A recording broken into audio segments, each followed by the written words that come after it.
up here to the right-hand side. Hey, Coach, I know you've been on both sides of these finals before. What are you feeling right now, and what's your team feeling? A lot of happiness. I am really, really proud of my guys, but I'm really happy for them because they stuck together and fought through everything.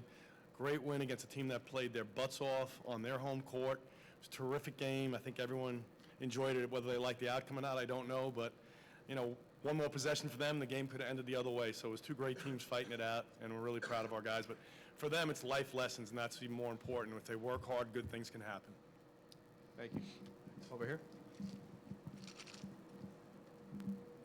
Coach, congrats.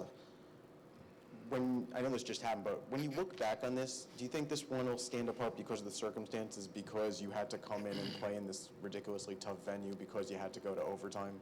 I honestly think that makes it sweeter. We talked about that before the game. We said if we can win in this environment, this will be one that you remember forever because the place is packed, everyone's against you. The energy was great. I mean, they're a terrific crowd here. It's great playing here because it's so much fun, because it's an exciting game, and this is the way championship games should be. So to have this and these guys to remember that they, like I said, an overtime game on the road with, 7, 8, whatever there was here tonight, screaming against you, and our fan base was terrific. They made a ton of noise for not as big a crowd, but we heard them the whole time, and they give us enough energy to keep going forward. Jordan, could you talk to about the crowd from your perspective, having played in such an environment? Oh man, the crowd is wonderful, man. I'm just happy that they came to the game, support us like they always do. Like last year, they came to the game and supported us just like they did this year. Thank you. Up front. Jordan, you put the last 13 minutes or so with 4 fouls. I know that's something you've kind of grown accustomed to, but just tell me about your mindset there over that last, stretch of regulation and overtime, what you were doing to try and keep yourself on the floor. Oh man, my coach just said keep playing hard, and that's what I did. Kept posting. He kept running plays for me, and I had to do what I had to do. Towards the back on the left. This question is for Coach. It seems like you took Washington out near the end of the first half and parts of the second half, and you relied on McGill and Much to hit those key clutch shots that they were hitting. Was that the game plan going in? Did you think that they were going to focus on Washington? So your whole thing was to give them the opposite look? In all fairness, we've never been shy about taking a three-point shot. It's kind of what we do. So we try to get up 30 of them, 25 of them a game. When we have Jordan in there, it's great that we have inside-outside. When Taylor Bessick goes in, Taylor does a great job of getting guys open with the screens and then making himself available, and a terrific defensive player as well.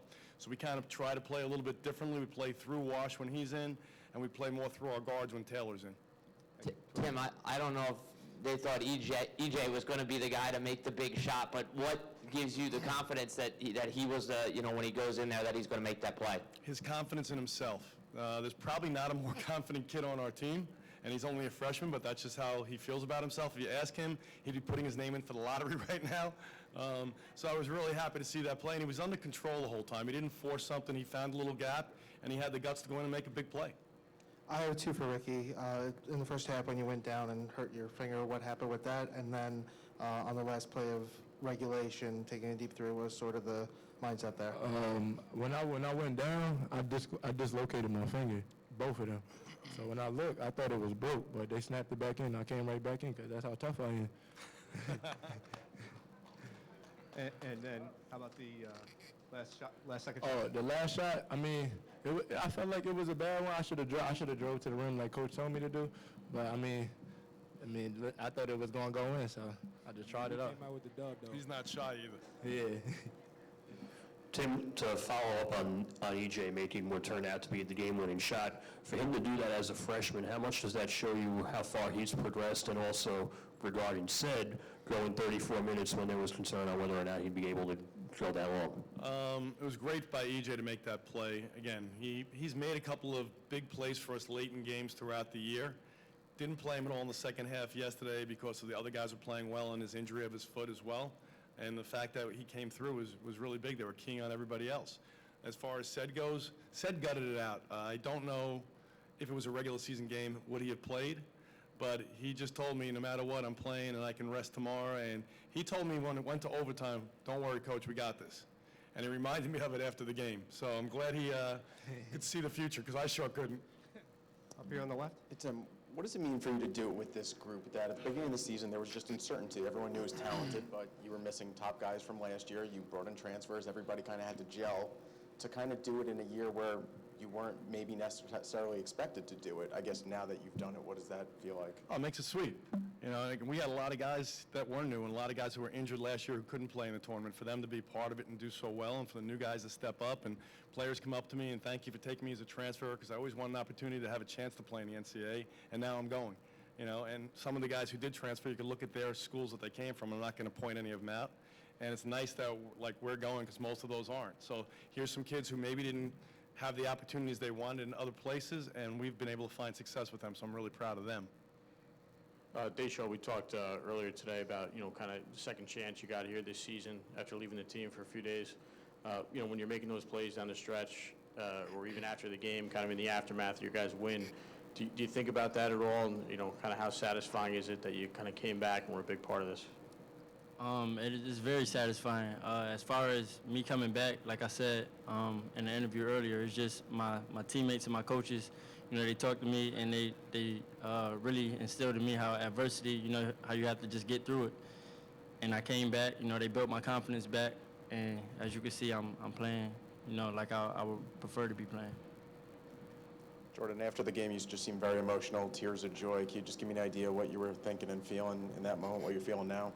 Man, I'm still emotional right now. I don't want to cry right now, but I'm just happy that everybody on this team and plus my coach fought hard to the end. We don't stop till it hit 0-0, and that's what we did.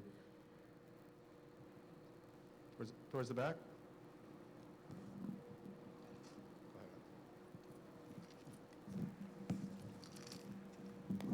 Yeah, Jordan, what's going through your head when you're stepping to the free throw line there and with 1 second left in overtime pretty much to seal it and send your team to the NCAA tournament? Oh man, when I'm at the free throw line, all I think about is my grandma.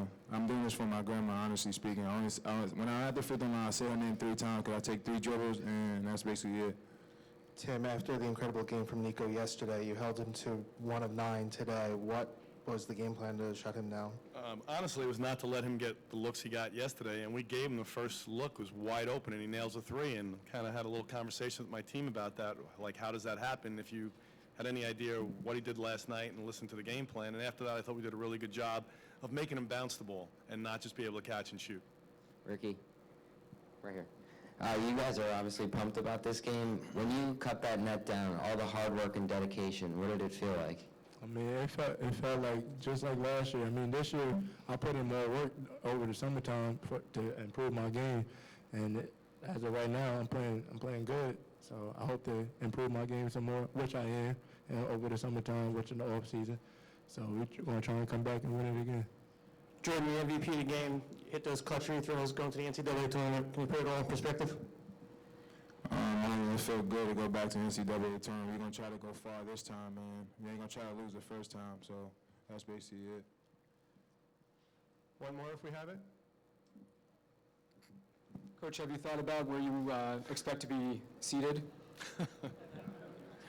That's the last thing I've thought about and the last thing I care about at this moment, but I understand the question. We're just thrilled to go to the tournament. Wherever they place us, wherever they seat us, we're just happy to be a part of it. We're going to go and fight our hearts out. That's right. Congratulations, Coach. Congratulations, guys. Thank you all. Thank you very much. Good luck in the NCAA tournament.